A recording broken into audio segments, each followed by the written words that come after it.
Hey everyone. So today in class we briefly discussed the role that a dynamic stroke plays in our drawings and our digital designs. Now, in a program like Adobe Illustrator, there is a designated tool called the width tool that allows us to change variations on stroke. I'm going to show you what that would look like. So if I was in Adobe Illustrator, I could take any object that has a stroke, take my width tool, take a corner and pull, and it just allows different parts of my strokes to be different weights. If I wanted to move one side, I can hold Option Alt.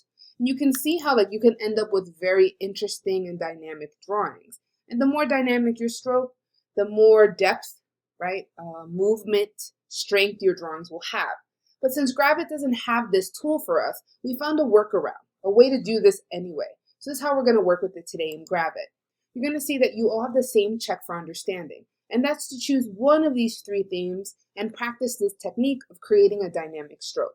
So let's say I wanted to start with the pencil. I can choose any of the three. You only have to do one. I'm going to zoom in really close here. Now the thing is, all of this is shapes, right? A black border, a white fill. The words stroke and border, right? Stroke is used in Illustrator, border is used in Gravit. They mean the same thing. It's the outline color. And so in this case, I have a black border and a white fill. And I'd like some of this border to be different, like widths throughout it, just to create this more depth kind of illusion. But right now, if I change the stroke, everything's going to be uniform, meaning everything's going to have the same stroke, and I don't want that. So let's find a way around this. In order to do this effect, the first thing you're going to need is to select this, go up to Modify, Path, and hit something called Vectorize Border. What this is going to do is this is going to add anchor points to every part of your path. So now, if I kind of zoom in, I can see that the inside of the shape also has a path attached. You're really not going to see the change until you use your sub-select tool. Now the sub-select tool is up here. You can use the letter D to activate it quicker, and you'll see that there's anchor points inside the shape now. So I can take them, an anchor point, and drag it. And this way, some of my stroke looks a lot bigger or thicker than other parts, and it gives the same technique as me using the width tool, except I have to do a little bit more manual moving, and that's okay. This is the best way we know how to do this, okay? So in case you're stuck with the steps, on the top of your instructions here, it has the steps written down. We're gonna do this one more time. I'm gonna show you. We're gonna select our shape with our regular pointer tool, right, the letter V. We're gonna go up to Modify, Path, Vectorize Border.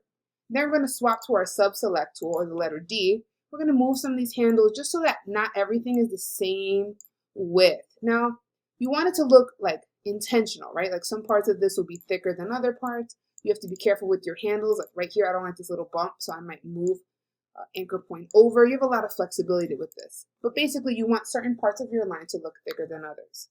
Once you're done with your first image, you're going to take a screenshot and share it with us on our progress checking slides, just to ensure you understand what to do. The next part will be slightly different given your grade. If you're in 10th grade, you're going to be given a file that looks like this. You're going to see on the left-hand side, it says check for understanding, which is what we just did, and then the you do it. When you click on you do it, you'll have three options, three characters.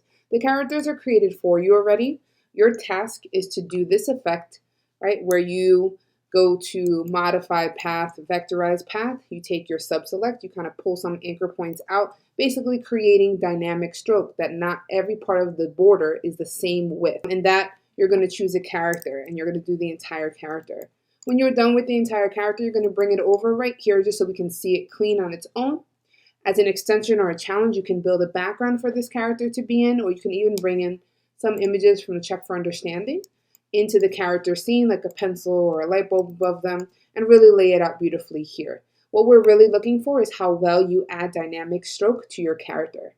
Now, if you're an upperclassman, it's slightly different. You're still going to go to your you do it on the left-hand side, but you're going to see that these images are flat, meaning because you know technique and you've had more practice with the pen tool, your expectation is to create the character first using your skills with the pen tool. Once you've created all the shapes you need to build your character, then you are going to continue by adding a dynamic stroke to all the borders by using this technique here where we vectorize the border. You too are going to lay out your final design right in this area here, and if you want a challenge, can build a background for your character to sit in or be in. Now, when you are done, whether you're upperclassman or not, you are going to export this as a JPEG. It is really important that we can see your entire character. So when you move it over, you might want to resize it so we can really see the stroke on it or the border. If it's super, super small, it's very hard to grade that way. Now, to do this well, you really want to work piece by piece. You want to save often, and you want to make sure you're precise with your sub-select tool. Good luck and be patient.